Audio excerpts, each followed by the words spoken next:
Le 21 décembre 1968, les premiers hommes à piloter le Super Saturn sont soulagés de le voir fonctionner parfaitement. Rien à signaler. Terminé.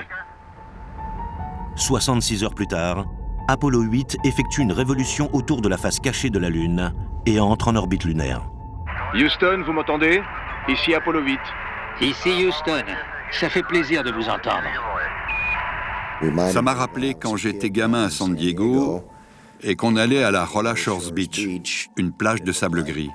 J'ai reçu tout un tas de lettres de poètes qui me disaient que j'aurais pu faire un effort d'imagination. Mais ça ressemblait vraiment à ça. La meilleure façon de décrire cette zone, c'est de parler d'une immensité en noir et blanc, totalement dépourvue de couleurs. Une immense étendue déserte. Le spectacle qui enthousiasme le plus les astronautes n'est pas celui qui se présente 100 km au-dessous d'eux, Nous approchons du lever du jour lunaire. mais celui qu'ils peuvent admirer à 400 000 km de là.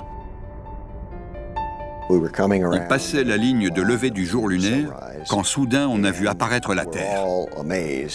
C'était fascinant. On s'est rué sur les appareils photo.